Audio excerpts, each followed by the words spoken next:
ये तो हम सभी जानते हैं कि इस दुनिया में 2 बार वैश्विक स्तर पर खतरनाक युद्ध हो चुके हैं, जिसमें न सिर्फ करोड़ों लोगों की जान गई बल्कि कई देशों को भारी नुकसान भी उठाना पड़ा था। लेकिन क्या आपने कभी सोचा है कि आखिर पहले विश्व युद्ध की शुरुआत क्यों और कैसे हुई थी? इस लड़ाई के दौरान क्या क्या हुआ और लास्ट में इसका नतीजा क्या हुआ था, जिसने देखते ही देखते इतना बड़ा रूप ले लिया कि विश्व का नक्शा ही पूरी तरह से बदल गया है। आज की इस वीडियो में हम इन्हीं सवालों का जवाब देंगे। क्यों हुआ था फर्स्ट वर्ल्ड वॉर? प्रथम विश्व युद्ध से पहले यानी 19वीं सदी की शुरुआत में सब कुछ बिल्कुल नॉर्मल था। पश्चिम और यूरोपीय देश काफी तेजी से प्रगति कर रहे थे। इस दौरान इन देशों में सेना और विज्ञान का विस्तार हो रहा था, जिसकी वजह से नई और आधुनिक मशीनें अस्तित्व में आई थी। इसी बीच पश्चिमी देशों के बीच कुछ खास संधियों पर सिग्नेचर किए जा रहे थे, जिसमें ये लिखा गया था कि अगर कोई दुश्मन देश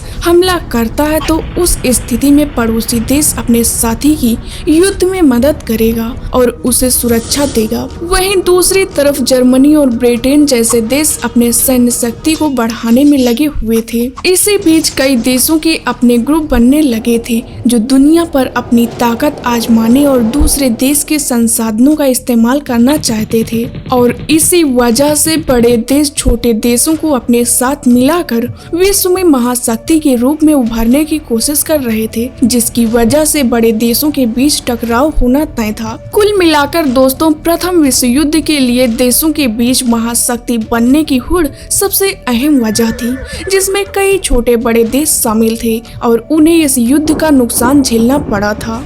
इन देशों ने विश्व युद्ध के दौरान खुद को 2 ग्रुप्स में बांट लिए थे, जिसमें एक ग्रुप को मित्र राष्ट्र यानी अलायंस पावर और दूसरे को केंद्रीय शक्तियों यानी सेंट्रल पावर के नाम से जाना जाता है। मित्र राष्ट्र के ग्रुप में मुख्य रूप से रूस, फ्रांस, ब्रिटेन, अमेरिका और जापान जैसे देश शामिल थे, जबकि केंद्रीय शक्तियों के दल में जर्मनी, तुर्की, ऑस्ट्रो-हंगेरी अम्पायर का नाम शामिल था। वैसे तो दोस्तों, किसी भी युद्ध के पीछे कोई न कोई वजह होती है, लेकिन फर्स्ट वर्ल्ड वॉर के शुरुआत के पीछे सैन्य ताकत को सबसे अहम माना जाता है, क्योंकि उस दौर में कोई भी बड़ा देश छोटे देश पर हमला करके उस पर कब्जा कर लेता था, जिसके बाद गुलाम देश के संसाधनों का यूज किया जाता था और वहां रहने वाले नागरिकों का जीवन पूरी तरह से नष्ट हो जाता था। लेकिन बीतते वक्त के साथ कई देशों को महसूस हुआ कि इस कब्जे और हमले को रोकने के लिए सेना को मजबूत करना जरूरी है। इसीलिए उन देशों ने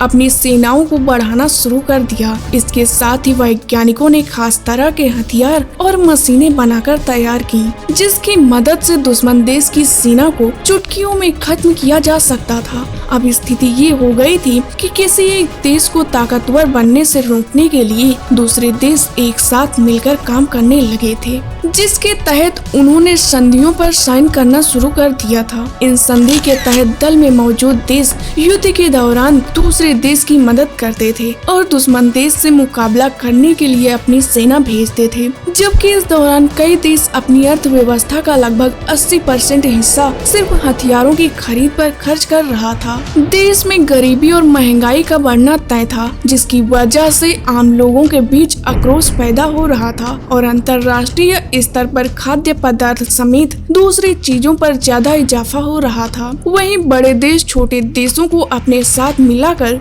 एक बड़े देश के रूप में विकसित होना चाहते थे, जिसे साम्राज्यवाद के नाम से जाना जाता है। और यहीं घटती है वो घटना जिसने सब कुछ भड़का दिया था।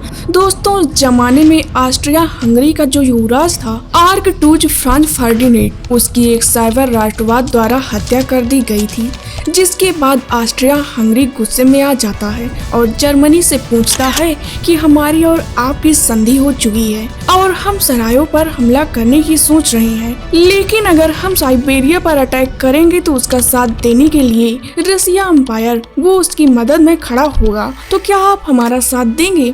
जर्मनी ने कहा हाँ बिल्कुल। इसके बाद उसने साइबेरिया को अल्टीमेटम दिया, लेकिन सर्बिया ने कुछ बातें नहीं मानी तो ऑस्ट्रिया ने युद्ध घोषित कर दिया गया। अब हुआ वही जिससे सब डरते थे।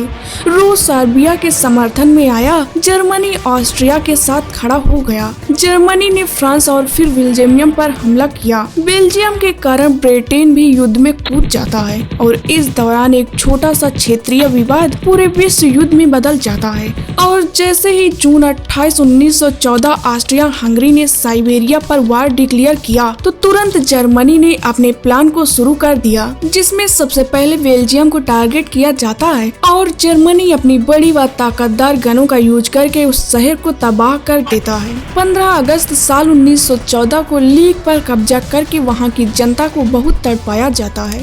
वो अपने टारगेट के हिसाब से लगातार आगे बढ़ रहे थे, लेकिन बैटल ऑफ मार्न में उनको रोक दिया जाता है। 6 सितंबर 1914 से 9 सितंबर 1914 तक ये लड़ाई चलती है, जिसमें जीत होती है फ्रेंच और ब्रिटिश आर्मी की। और मार्न की लड़ाई के बाद जर्मन को रोक दिया जाता है, जहां पर ये दोनों ही आर्मी आमने सामने आ जाती हैं और एक दूसरे को घेरने के चक्कर में रेस टू द सी शुरू हो जाती है, जो नॉर्थ सी तक पहुंच जाते हैं। जब दोनों आर्मी नॉर्थ सी तक पहुंच जाते हैं और एक दूसरे को घेर नहीं पाते हैं, तभी जन्म लेता है एक नया मोड़, जिसे ट्रेंच वार के नाम से भी जाना जाता है। जब जमीन गोलियों का समंदर बन गई थी, क्योंकि जर्मनी का प्लान था पहले फ्रांस को हराओ फिर रूस से लड़ो, लेकिन फ्रांस की सीमाएं पर युद्ध अटक गया था। दोनों सेनाएं जमीन खोद कर लंबी लंबी खाइयां बना लेती हैं। इन खाइयों में कीचड़, चूहे, सड़ती लाशें, लगातार गोलाबारी के साथ सैनिक महीनों तक इसमें फंसे रहते थे। हर दिन सिर्फ कुछ मीटर जमीन जीतने के लिए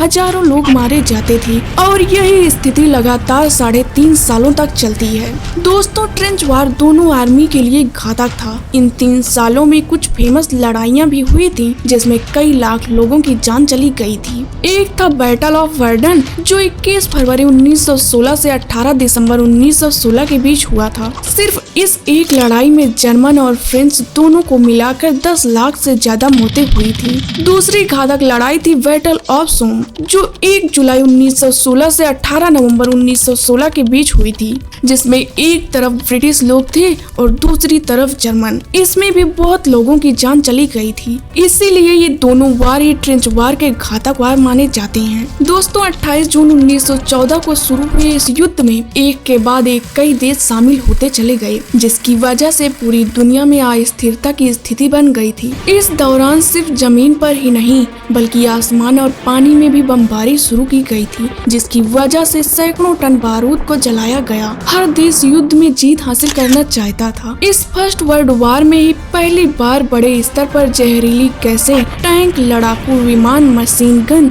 और पनडुब्बियों का इस्तेमाल किया गया था। इसके साथ ही ये युद्ध सिर्फ सैनिकों तक नहीं रुका, बल्कि शहर, गांव और आम लोग तक इसकी चपेट में आ गए थे। ब्रिटिश और फ्रेंच इस दौरान उपनिवेशों से सैनिक बुलाए थे, जिसमें भारत के लाखों सैनिक शामिल थे। इसमें से हजारों यूरोप, अफ्रीका और मध्य पूर्व में मारे गए थे। इसके बाद आता है रूस का पतन और अमेरिका की एंट्री।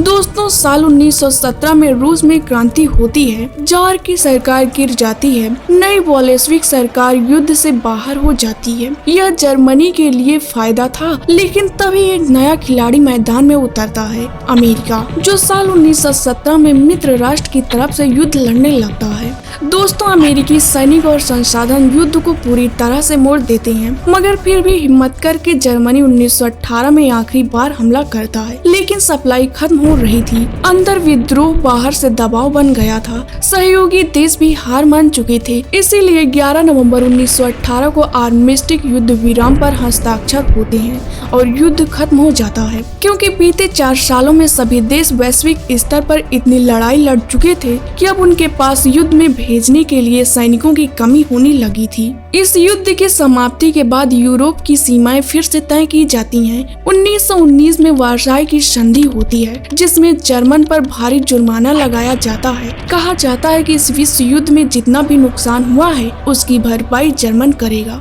उसकी सेना घटाई जाती है, जमीन छीनी जाती है और जिम्मेदारी डाल दी जाती है। इन सब कारणों की वजह से जर्मनी अपमानित महसूस करता है और यही गुस्सा आगे चलकर हिटलर और द्वितीय विश्व युद्ध की नींव डाल देता है। जबकि रूस के पीछे हट जाने की वजह से अमेरिका महाशक्ति के रूप में उभर कर सामने आया था और युद्ध की समाप्ति तक अमेरिका भी ये फैसला कर चुका था कि वो दोबारा किसी विश्व युद्ध में हिस्सा नहीं लेगा। लेकिन कुछ साल बाद फिर से कुछ ऐसे हालात पैदा होते हैं कि अमेरिका को न चाहते हुए भी द्वितीय विश्व युद्ध में हिस्सा लेना पड़ा और उस युद्ध में अमेरिका ने जापान पर न्यूक्लियर बमबारी की। इस पृथ्वी पर विश्व युद्ध का असर यूरोप के अलावा अफ्रीका और एशिया पर भी पड़ा था, जो उस वक्त बड़े देशों के कब्जे में थे। इस युद्ध में 1 करोड़ 10 लाख सैनिकों की मौत हुई थी, जबकि 60 लाख से ज्यादा नागरिक भी मारे गए थे और 2 करोड़ से ज्यादा लोग बुरी तरह घायल हो गए थे। शहर तबाह हो गए थे, अर्थव्यवस्था बर्बाद हो गई थी, करोड़ों लोगों का घर छिन गया था